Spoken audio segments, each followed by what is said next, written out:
Nangadef, Balma Ak Balnale ou aussi le Thieboujon nous renvoie au Sénégal. Ce pays indépendant depuis 1960 est aussi appelé pays de la Teranga. Appellation très légendaire pour tout le Sénégal. Elle est légendaire cette Teranga sénégalaise. On a été éduqués dans ça, nous avons grandi également dans ça. Donc on ne peut rien faire sans le partager avec les autres. Le Sénégal est alors un pays de la générosité. Et ceci a existé depuis des lustres. La générosité se manifeste par la teranga. La teranga, c'est une sorte de don de soi. La teranga, c'est en soi, elle n'est pas matérielle. Au Sénégal, vous savez, on dit que le Sénégal est un pays ouvert aux étrangers. Pourquoi? Parce que le Sénégalais de nature, il est hospitalier. Si tu es étranger, il est prêt à te donner sa chambre, sa maison, sa nourriture. Pourquoi? Parce que c'est des qualités ancrées en chaque Sénégalais. Le Sénégalais n'aime pas l'injustice. Le Sénégalais aime le don de soi. Le Sénégal, pays touristique, est alors bien reconnu dans sa teranga. Et entre les marchands et les touristes aussi, il y a une telle sympathie, il y a une telle symbiose que vous croyez que c'est des gens qui se connaissent pendant des années et que généralement nos marchands ne comprennent même pas les langues des étrangers, mais ils arrivent à les vendre, à les convaincre et à les faire comprendre beaucoup de choses. C'est dire que, exemple, c'est aussi vous dire que les Sénégalais sont des gens très intelligents et très ouverts et ils savent qu'en dehors même du langage, il y a aussi d'autres moyens de communication. Ils arrivent à s'y faire avec les touristes, les étrangers et tout le monde.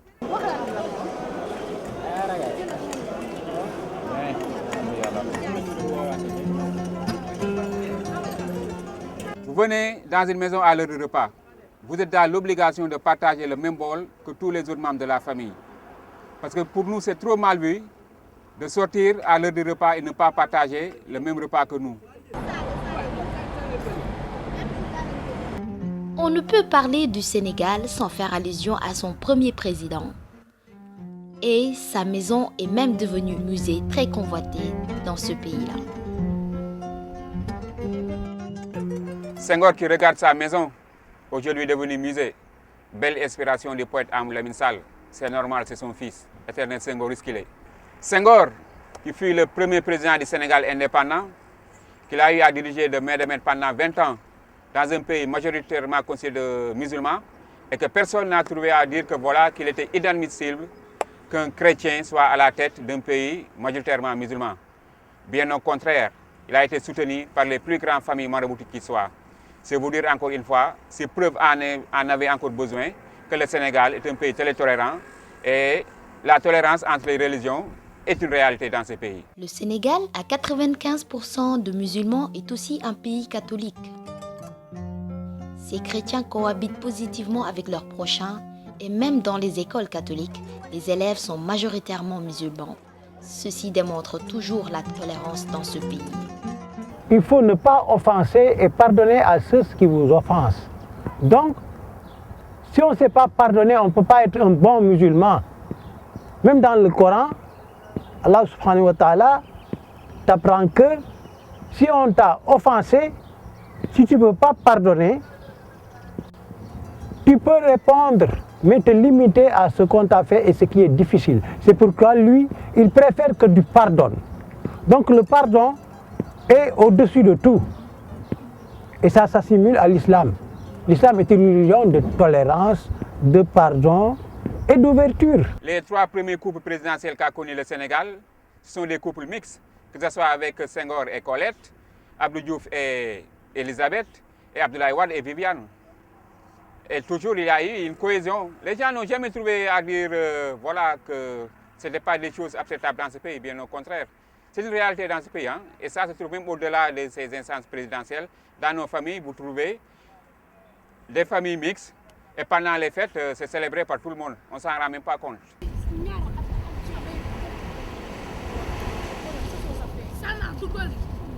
J'ai vu un musulman, imam, qui habitait à 200 mètres d'un curé, mais après la prière du soir, ils avaient l'habitude de se rencontrer au bord du fleuve.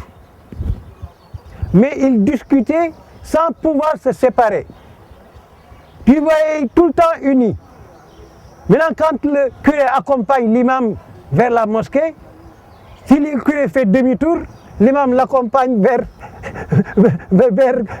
son domicile, hein, le patronage, et vice-versa. On dirait qu'ils n'ont pas envie de se séparer. Mais donc, ces gens-là, qu'est-ce qui les permettait de se regrouper comme ça, de s'entendre de cette manière? Parce qu'ils avaient un seul Dieu unique auquel ils croyaient. Le Sénégal connaît toujours la paix. Même après quelques divergences politiques, tout le monde se réunit pour ne faire qu'un.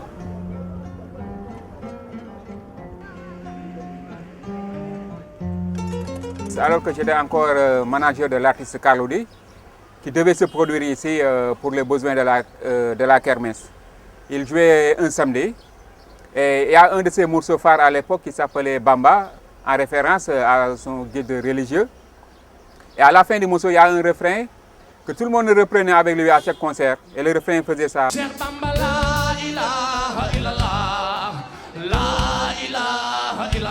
Everybody, la ilaha illallah. Come on. Et voilà qu'il jouait ce morceau. Mais ça résonnait grave dans l'enceinte de la cathédrale. À la fin du morceau, alors que je devais retrouver M. Diouf à l'époque qui gérait la permanence de la cathédrale pour les cachets et autres, il m'a dit, tu sais, il y a une chose qui m'a vraiment marqué dans la prestation de votre artiste. Je me dis, là, quelque chose. Mais ça, tout le monde reprenait avec vous, la ilaha illallah. Même moi, je l'ai repris. Cela, ça prouve vraiment qu'on est unis. Rien ne peut nous diviser. Le Sénégal reste un et indivisible.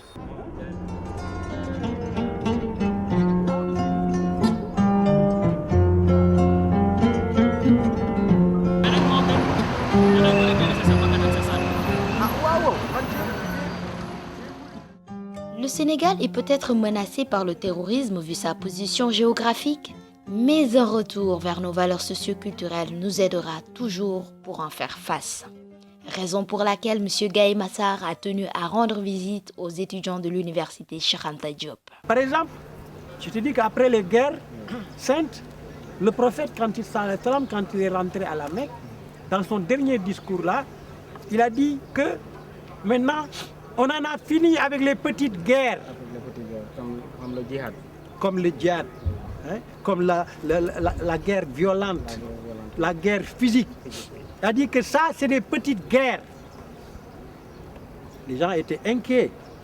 Si maintenant, ces batailles où on a perdu beaucoup de gens, ils appellent ça petite guerre, qu'est-ce que la grande guerre? Il y en a qui n'avaient pas compris, qui étaient prêts à sortir de l'islam. Parce que si c'est tout le temps la guerre, ça c'est autre chose. Donc, n'est-ce pas? Il a dit que la guerre là, la grande guerre là, c'est le Djarou Nafs. La lutte contre le Nafs, contre les tentations mondaines. C'est ça la vraie guerre. Elle n'est pas physique cette guerre. Oui. Elle est morale et spirituelle. C'est le Nafs. Donc le Nafs là, c'est notre ennemi principal. C'est contre lui qu'il faut aller en guerre. Le musulman d'aujourd'hui, il doit être constamment en lutte contre son nafs là. C'est cette guerre-là qui reste. Il n'a plus de sens pour la guerre physique, la guerre des armes. Justement, comme vous l'avez dit, le terrorisme actuellement est un phénomène vraiment qui menace le monde entier. Et donc, on peut faire face à ce fait, n'est-ce pas? On peut faire face au terrorisme.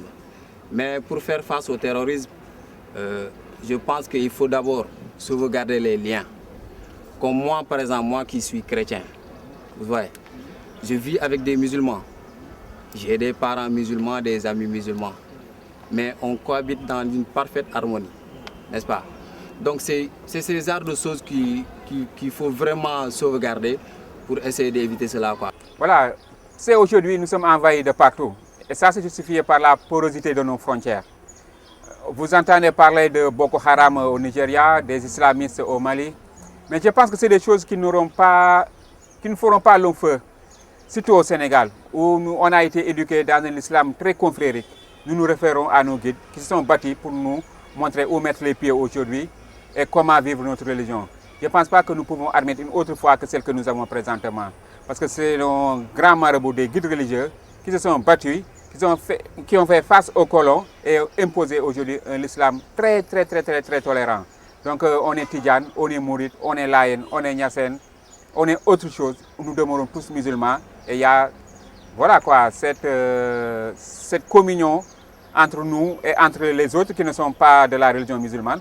Mais avant tout, on est sénégalais et c'est ce que nous préservons le premier, quoi, avant toute autre chose. Moi-même, j'aimerais poser une question sur le Diom et le Ngor. Que pouvez-vous vous dire sur le Diom et le Ngor? Donc ce Diom et le Ngor là dont vous parlez, c'est des valeurs, c'est les piliers de la tradition en Afrique. Ce qui nous permet de nous bâtir, de nous asseoir, de nous tenir debout pour s'ouvrir au monde. Donc au rendez-vous de l'histoire, nous devons venir avec notre job, notre teranga, notre soutouré, notre kersa comme arme d'ouverture. Ça c'est la tradition. Donc on a en Afrique, surtout au Sénégal, des valeurs africaines qui s'adaptent très bien aux principes, aux valeurs de l'islam. La place des tirailleurs symbolise beaucoup de choses. Demba et Dupont, ça symbolise le Sénégal et le reste du monde. Le Sénégal a toujours été un pays ouvert, un pays très accueillant, mais aussi très sollicité sur le plan mondial.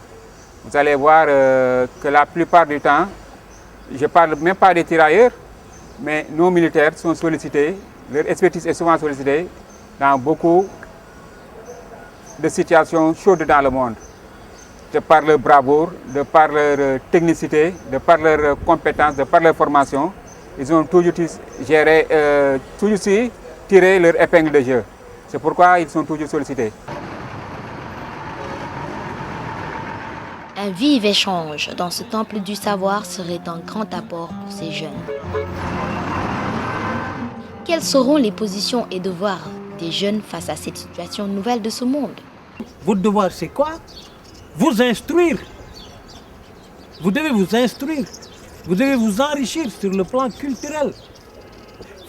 Vous avez acquis la connaissance qu'il faut, mais vous êtes indépendant. Évitez d'être hypocrite.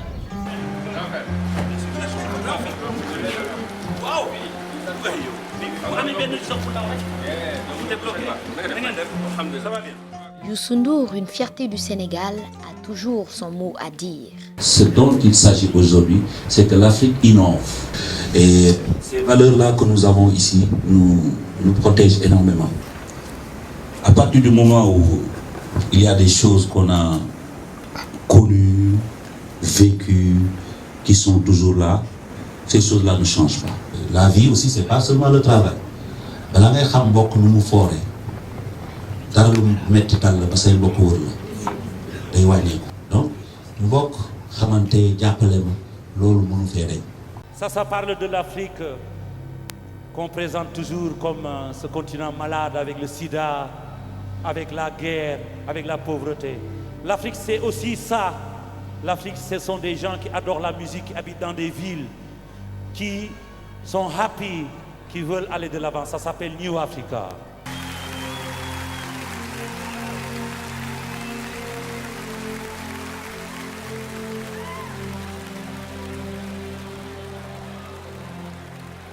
Man Youssou N'Dour maa ngi woo bépp doomu Afrika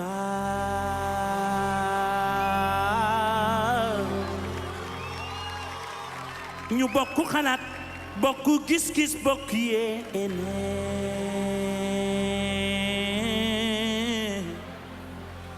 sans frontière boole sunu am te liggéey waratuñu nangu kenn ñëw di ñu féewale.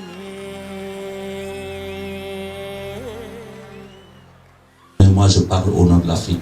Personne ne touche à l'Afrique. La responsabilité, ce que j'appelle la responsabilité. Responsabilité. doo gedd doo gaaw a mer da ngay dal loolu mooy responsabilité. wuy Africa bu jant bi fenkee waaw na la fekk joo ak sa jumtukaay bëccëg bi gaaw na te ñaara mën kenn waaw yoon wi sori na te metti na nañu ko waaja walk together keep on walking Cheikh Anta Diop Kwame Nkrumah Stephen Biko